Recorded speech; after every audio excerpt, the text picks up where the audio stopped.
Watching news at Prime. Let's get into this conversation now when we continue with our coverage on the expulsion of South Africa's ambassador to the United States, Ebrahim Rasool. There is a debate raging about whether he overstepped the mark when he described US President Donald Trump's Make America Great Again movement as a supremacist assault on politics. The former ambassador and international relations expert, Dr Kingsley Makhubela, joins us now for a conversation on this. Dr. Makhubela, good evening to you, and I really appreciate your time.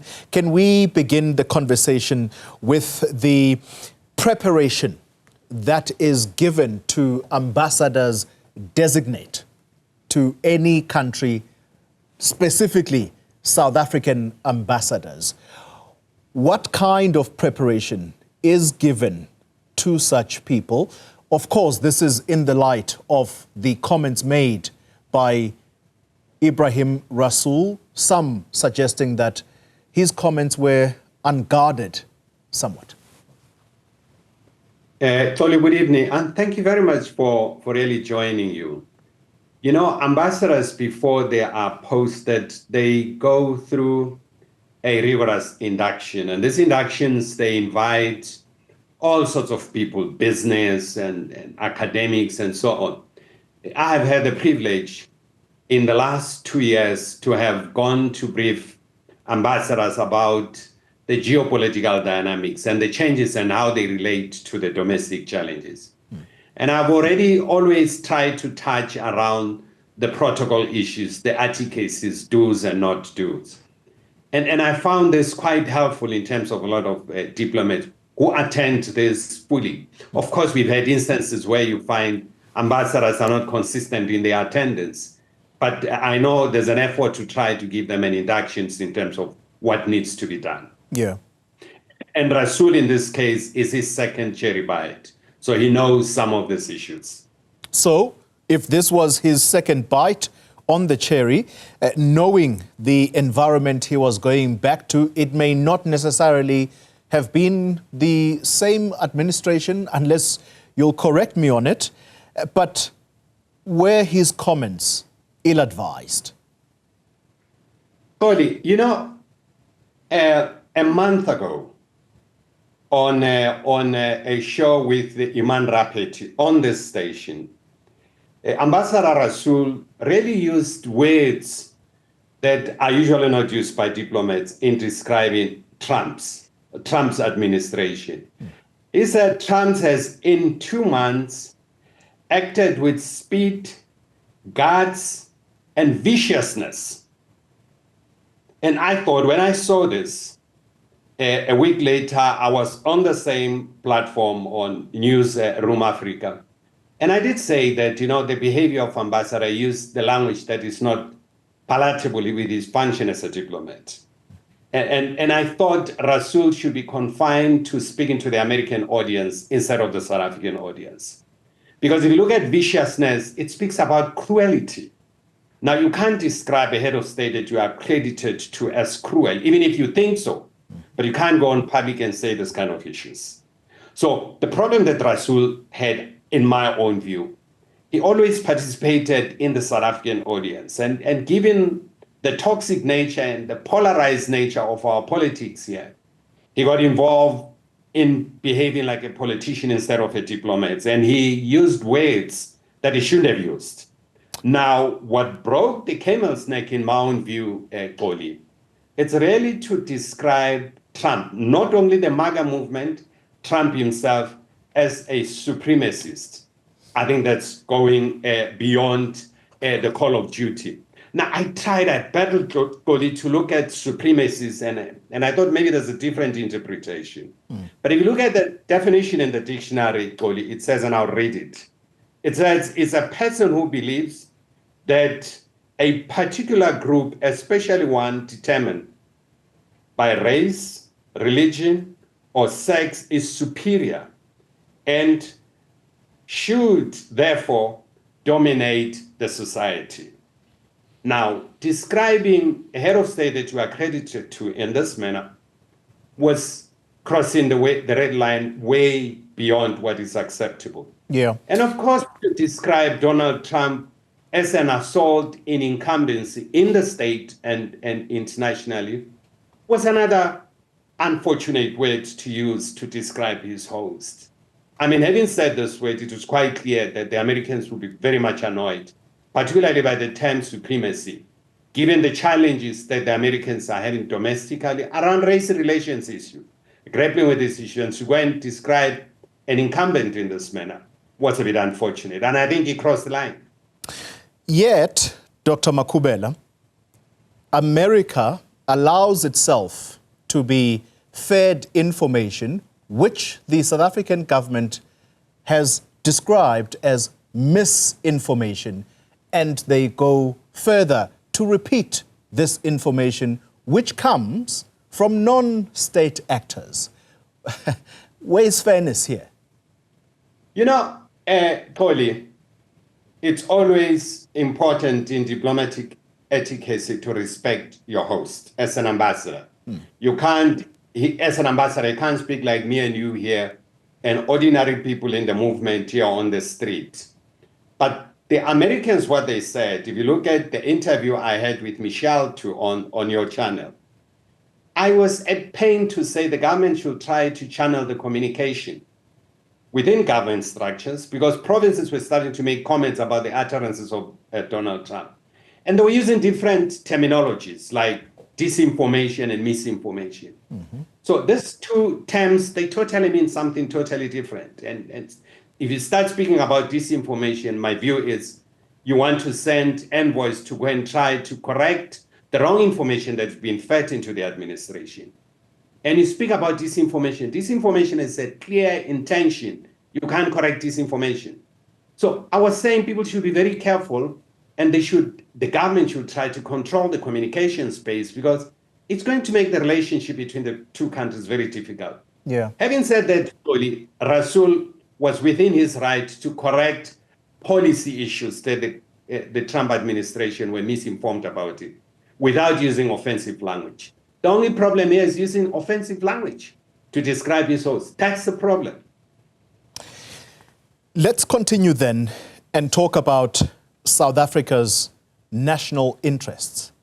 Is that what diplomats, South African diplomats, are meant to try and drive in the countries in which they are posted?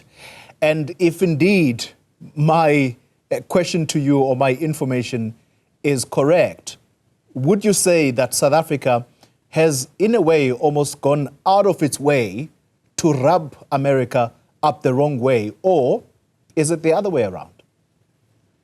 Cody, there Article 3 of the Vienna Convention describes or defines function of a diplomatic mission, and there are only 5 of them.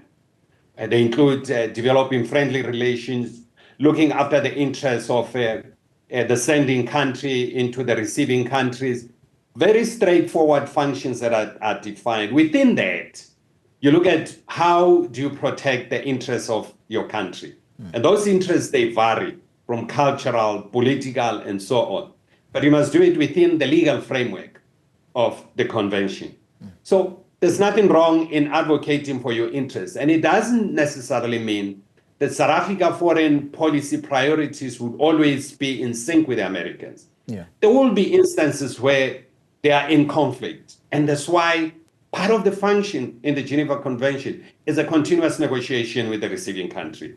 Is to continue to sell your ideas to them and they sell your ideas to them. And you accommodate each other. So you define your interests very broadly in terms of what is that you want to achieve in the international space. And those issues are codified in the Vienna Convention. But you have to operate within the legal framework. And part of the diplomatic etiquette is very important. That's why, Cody, you would hear people saying, with due respect, I don't agree with you. It means they don't attack you. But this spat that we are having, Cody, it must be understood in context. Yeah. It's not a problem between South Africa and the United States. It's a problem of the ambassador behavior in the United States. And it's clearly spelled out in the Vienna Convention, Article 9, that Marco Rubio invoke that really gives the sending state the authority to expel any diplomat who is seen to be misbehaving. Because diplomats, and ambassadors particularly, they have serious privileges and immunities. And that's why they are called plenipotentiary, because they have extra powers that they have. They almost have powers like the heads of state. An ambassador can sign a declaration of war with any state. That's the amount of power that the ambassador have.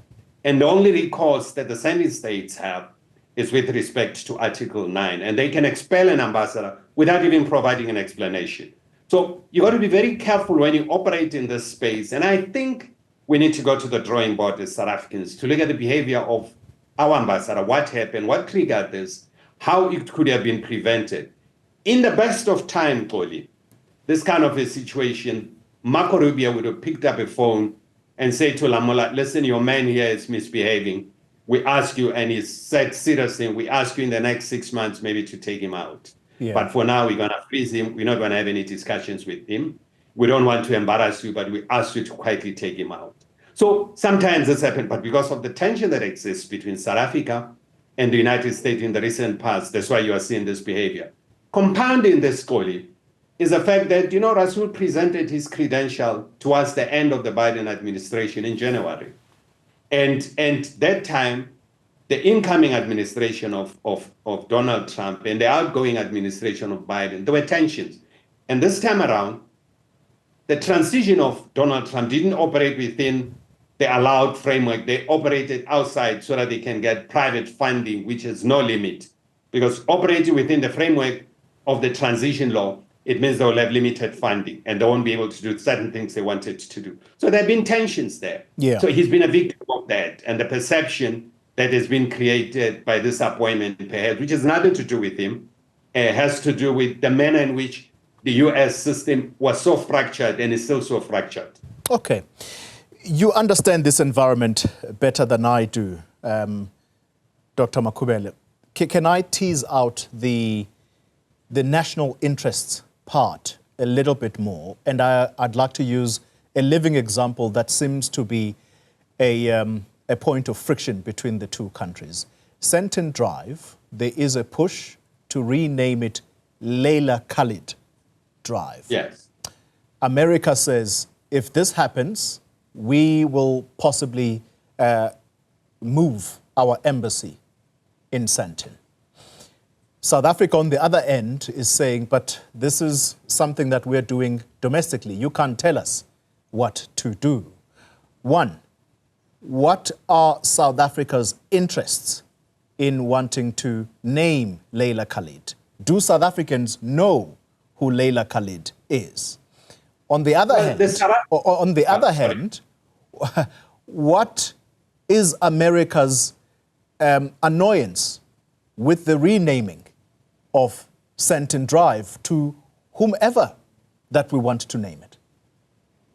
Leila Khalid is a Palestinian freedom fighter that most South Africans identify with in terms of the cause that she was fighting for. And that's why the view that she should be honored in this manner.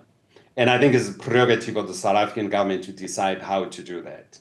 And that's where the heavy-handedness of the United States comes in. The United States, in terms of its conduct and foreign policy, it's still behaving in my own way, my own view, as if it's still the sole power. And that power has changed. There are different powerhouses around the world. And the US still uses all tactics of using coercion instead of more of diplomatic approach.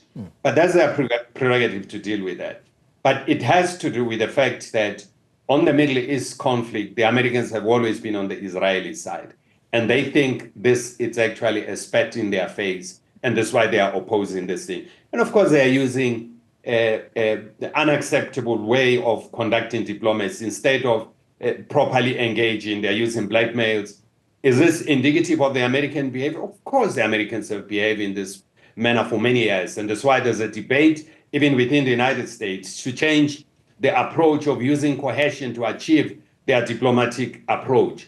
You would recall, I think it was Sullivan, who was the national security advisor to the Biden administration, when he said some of the US state muscles have atrophied And I think what has reached some level of atrophy, it's the diplomatic muscles, and that there's reliance on the United States to use too much cohesion to achieve its objective. And I think it's not working. I've seen an article today by a guy called Joshua Mesevi, written a very detailed article, and he identifies 3 critical issues that the American system has to deal with, that including how to manage the interface and to continue investing in South Africa, because there's a competition from other powers. So there are different views that are emerging as to how the US foreign policymaker or policymaker should interface with South Africa. Yeah. Dr. Kingsley Makhubele, I want to thank you very much for your time and explaining this to us in quite a lot of detail. Thanks indeed for your time this evening. It's my pleasure. Former Ambassador and International Relations expert, Dr. Kingsley Makhubele.